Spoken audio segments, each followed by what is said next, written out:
All right, well, let's get into the news. So the first story we have is for the first time since 2019, there has been a ceasefire in the water park wars, as both Disney water parks will be open at the same time. Yay! So I think we talked about this a couple weeks ago about like if we thought that they would do this, and you weren't sure. You didn't think they would, but I was like, oh, they might. But they are. So from May 21st through September 7th, Blizzard Beach and Typhoon Lagoon will be open.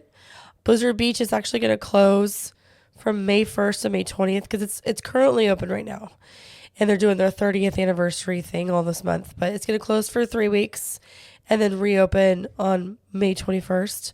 Typhoon Lagoon opens May 1st. And then, so that's how they start at the beginning of, Memorial Day weekend. The kickoff to the summer, basically. Yes, basically. And honestly, I think it makes sense because water park demands have increased a lot since the new hotel guest perk of free admission on your check-in day was started in the beginning of 2025. Yeah. So I think it's that. And also, if I were to take a guess, I think from a marketing standpoint, obviously this summer being, there's a lot of competition. Epic Universe is opening and all that stuff. I think this is also a way for Disney to be able to tout they have 6 parks. Because Universal says they have 4 because they count Volcano Bay as a theme park.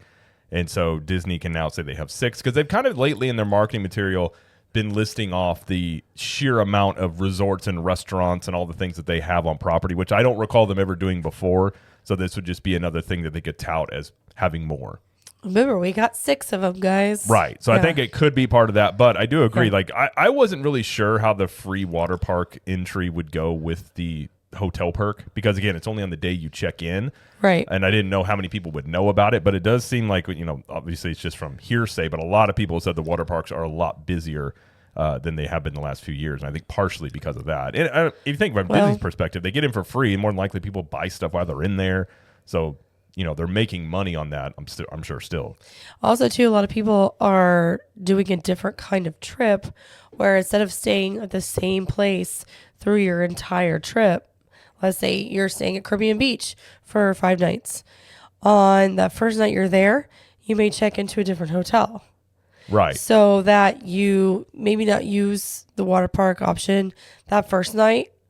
Because if let's say your flight gets in at like 5, well, you're not going to be able to use it. But if they check into a different hotel the next day, they're already there. So they can access the water park early and take advantage. And I've seen a lot of people do that, where the first night is a different hotel before they move on to the one they're going to be at for the rest of the trip. Yeah. It's a really good strategy to get you free water park access. I mean, like, why not? I mean, it's not often you see anything free at Disney, let alone a park of any nature. So, I think that's something that people will utilize a lot more. So, and that goes without saying, like, you could do a split vacation anywhere like that. I mean, you could do 5 nights and do a different night at a different resort hotel every night and go to water park every day if you wanted to. If you're wild enough to do that. I will say, if you don't have children in tow, that's probably a lot easier. You have less stuff. Yes. But, I mean, there are some, we've done that before. There's a lot of, sometimes logistics can get in the way, like your room's not ready. But, I mean, luggage the bell services will hold your luggage for you, especially around property. Do they still transfer it for you? Yes. Okay. We haven't done this so long. So they will transfer your luggage for you to another resort. You just may leave without your stuff for a while because there's no timetable necessarily when you will get it. But if you're going to go to the water parks anyway, I mean, do that and take advantage of it. So